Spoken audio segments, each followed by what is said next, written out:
Jealousy. People love to dress it up as proof of love. They'll tell you that if your heart has never once burned with it, then maybe you've never really loved anyone at all. Maybe that's true, but jealousy doesn't always fade away after a slammed door or a few days of silence. Sometimes it festers. Sometimes it grows teeth. And in rare, terrifying cases, it turns into something monstrous.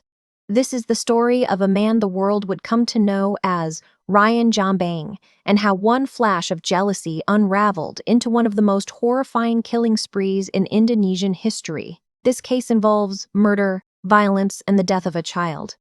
If you're already in a rough place today, it's okay to come back. In 2008, Indonesia was a country still catching its breath. The nation was mourning the death of former President Suharto, and people were quietly trying to move on. It was July, that lazy stretch right before the school year begins. Families were on the road, kids were burning through the last of their summer break, and the mood was supposed to be light. Hopeful, even. Then, on Saturday, July 12, 2008, that calm cracked wide open. A call came into the police that afternoon. Something had been discovered along Kevikasan Raya Street in Pasar Minggu, East Jakarta. Not one thing, several. When officers arrived, what waited for them was almost too much to process. 7 dismembered body parts, packed into a suitcase, a backpack, and a plastic bag. And as if that weren't grotesque enough, the remains had been skewered through with a crowbar. Some of the responding officers, even veterans who'd seen plenty over the years, reportedly got sick right there at the scene. The remains were rushed to autopsy, and there was at least one small piece of luck. The DNA came back with a match. The victim was a man named Harry Santoso, a sales manager in his 40s. An ordinary guy just out there earning a living. Police reached out to Harry's family right away, trying to reconstruct his final days. Had he been at odds with anyone? Was he tangled up in something dangerous? Who could possibly do something this savage to a man like him? In the beginning, no one had answers. Then came the first crack in the case. Investigators began tracing Harry's missing belongings, his bank cards, his phone, and noticed that someone had pulled 6 million rupiah out of his account at an ATM after he was already dead. They requested the ATM's security footage, and there he was, caught clearly on camera, a young man named Noval. Police found him quickly and hauled him in. At first he claimed he knew nothing, but after hours under the lights, his story collapsed, and a new name slipped out. Asterisk. Verry Idham Henyansyah, asterisk. The man the whole country would soon simply call asterisk Ryan. Ryan was arrested just 3 days after the first remains turned up, on July 15, 2008. They picked him up in East Depok, a satellite town outside Jakarta, inside a housing complex called Pesona Kayangan. At first, investigators assumed this was open and shut. One body, one killer. Case closed. But the longer they sat with it, the more something nagged at them. When the medical examiners studied Harry's remains, they kept coming back to the same detail. The cuts. They were too clean. Too deliberate. Whoever had done this didn't hack in a blind panic. They worked like someone who'd done it before.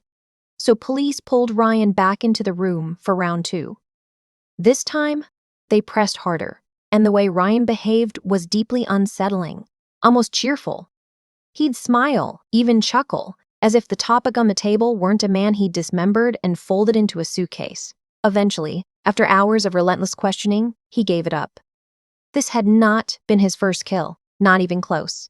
He admitted to murdering and mutilating 6 other people. The investigators in the room went cold.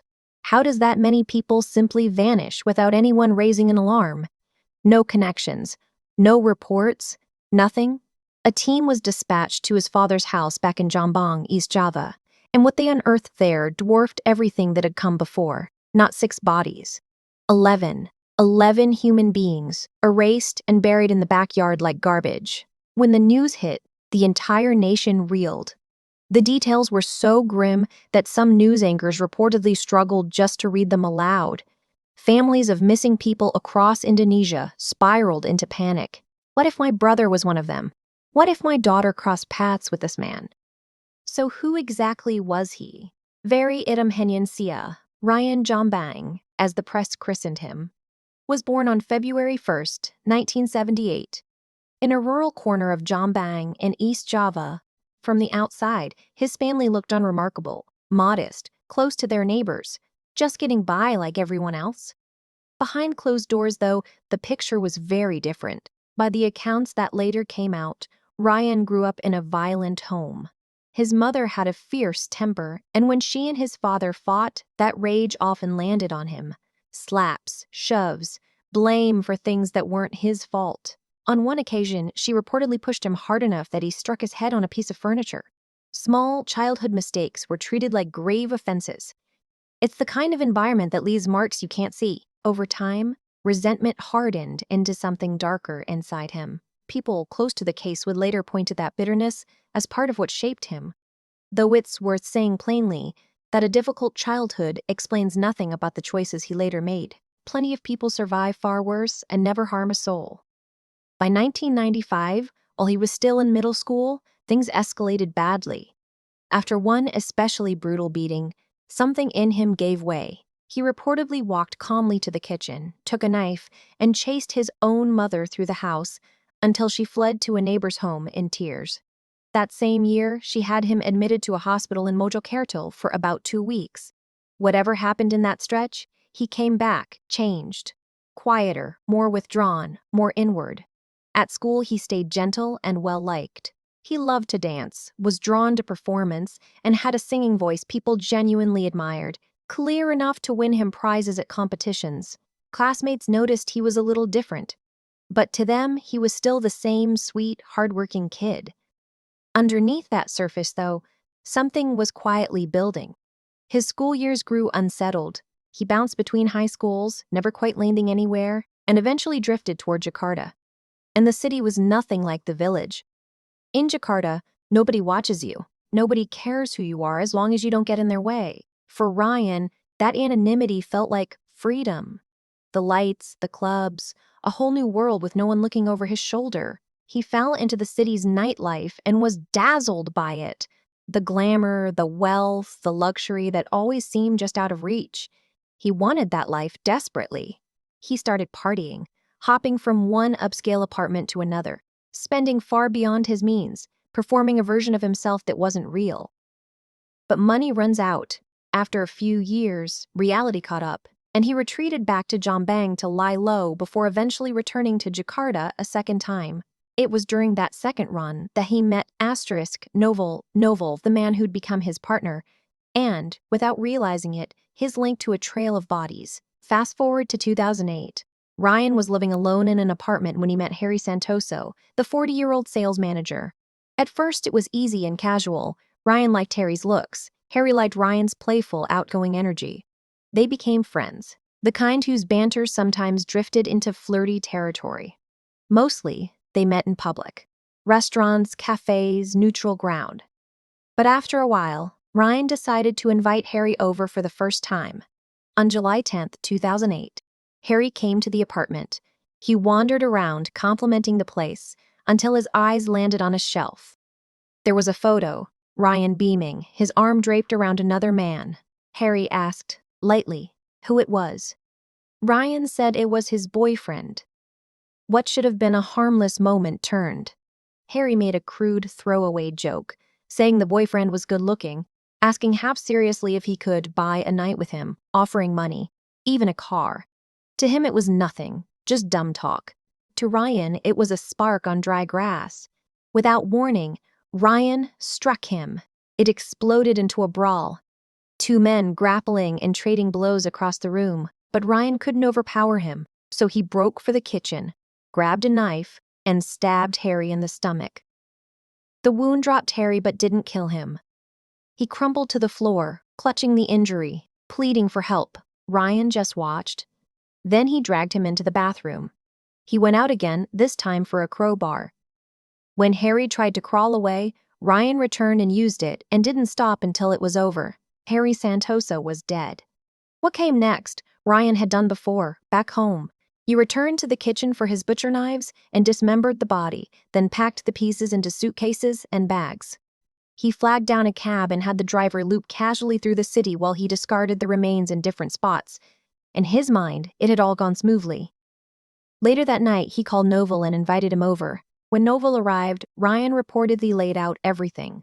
every detail. And instead of recoiling, the response wasn't horror. Ryan admitted he'd robbed Harry too, taking his laptop, wallet, and ATM cards. That same night, they used the stolen money to throw a party, and Ryan handed Novel the dead man's bank card to spend freely.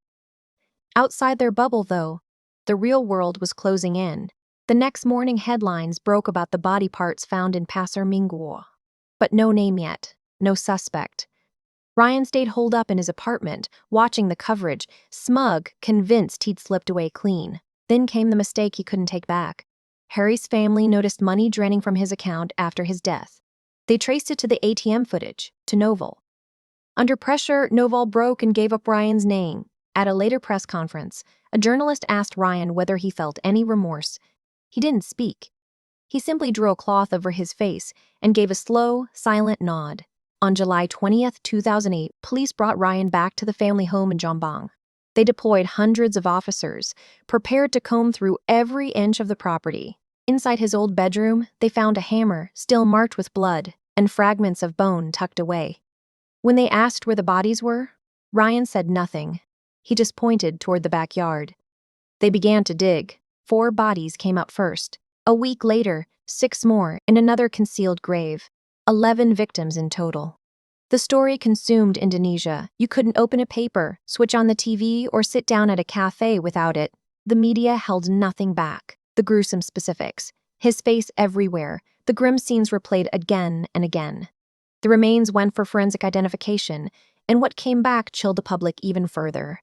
Nearly all the victims were men, except for 2. A woman and a small child. The names emerged one by one. Among them were a young man named Jelong Vincent, a Quran teacher, a man known as Zainal, and others. And through it all, Ryan stayed eerily calm, confessing that he killed, quite simply, to fund the lifestyle he couldn't let go of. When he'd moved from Jakarta back to Jombang, he'd had to give up the glittering city life he loved. Rather than take steady work, he'd scraped by on odd freelance jobs that barely covered anything, and then made a far darker choice. He chose to rob and to kill. With the male victims, the method settled into a pattern. He used charm and his looks to draw them in, played the part, and once they trusted him, invited them home, where he killed them and took whatever they had. Afterward, he'd bury them in the yard, telling the neighbors he was simply hauling out trash. Nobody questioned it.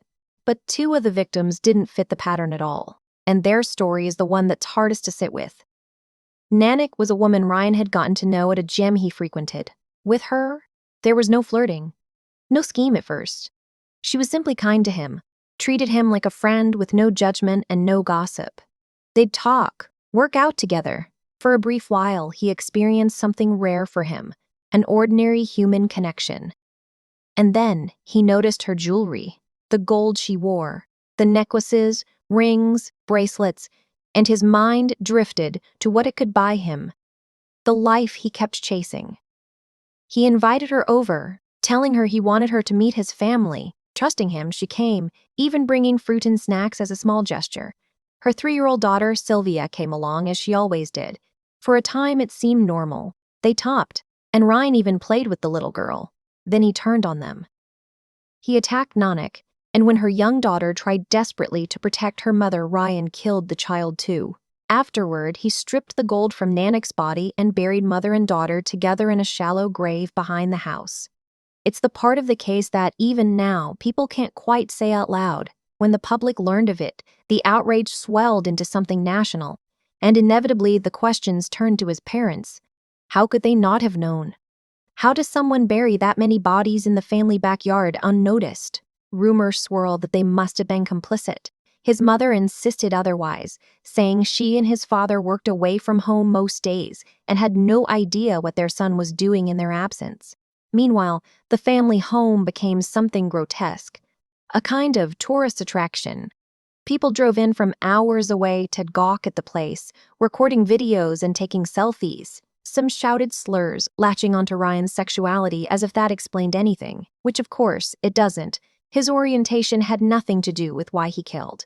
That was a cruelty the crowd invented for itself. And then the case revealed an even uglier failure, one that came at the cost of innocent lives. In 2007, a full year before Harry Santoso's murder, another body had been found.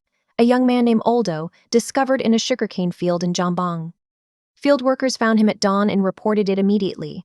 Police investigated and passed the case along, and somewhere in that handoff, everything went wrong.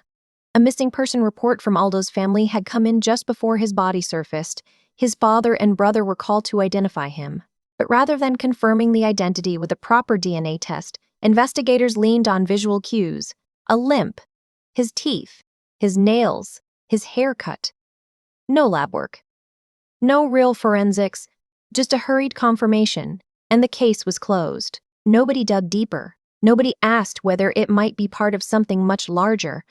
Worse, 3 men, known as Kemet, David, and Mammon, had been arrested for Aldo's murder. The whole theory rested on a flimsy idea that Kemet had feelings for Aldo, was rejected, and killed him over it. It wasn't true. All 3 denied it from the start. During detention, they were reportedly beaten and pressured to confess. In court, they were told to stay silent for the chance at lighter sentences. Kemet was sentenced to 17 years, David to 12. Mammon was eventually released for lack of evidence. Then Ryan, almost offhandedly, confessed to killing Aldo himself. Not for money or jealousy, he said, but out of pure anger. The two had met through a friend, nothing romantic on Ryan's side. According to Ryan, Aldo developed feelings, confessed them, and Ryan rejected him harshly. Aldo lashed back with insults, and that, Ryan said, was the moment he killed him. Even after that confession, Kemet and David weren't simply freed. They had to file appeals and fight to clear their names. Their ordeal became a damning indictment of the justice system.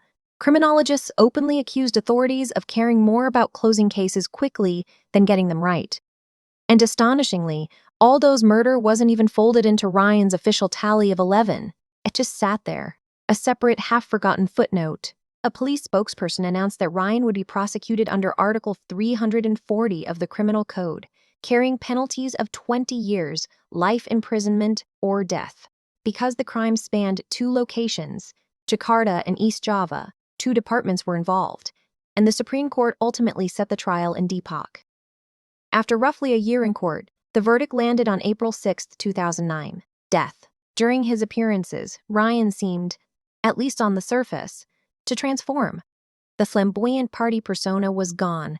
He showed up in traditional Muslim dress, prayed devoutly, and wrote letters brimming with regret. He even revived his old love of singing, announcing plans to release an album, which earned him a strange nickname, the Singing Serial Killer. In February 2009, he published an autobiography, casting himself not as a monster, but as a former Quran teacher who lost his way amid the temptations of Jakarta's nightlife. The twists kept coming. In October 2010, he announced he was getting married, and not to a man, but to a woman, a fellow inmate he'd met in detention. He claimed he was doing it to fulfill his mother's wish for a normal family. But when reporters reached the woman, she laughed it off, saying there was no relationship and the whole thing was a story spun by Ryan's family. To this day, Ryan is still alive. He sits on death row waiting, held at a special detention facility in West Java, where he's been for years. The reason for the long delay isn't mercy, it's procedure. Before Indonesia carries out a death sentence, the courts must confirm that every legal right, even for a man like him, has been honored. Every document, every appeal, every step, exactly by the book. So he waits, cell, day, year. And yet his name has never really faded. People still talk about the singing serial killer. They still argue over how a seemingly gentle, talented boy from a quiet village became one of the most brutal murderers his country has ever known. And that's where we'll leave it for today. Thanks for watching.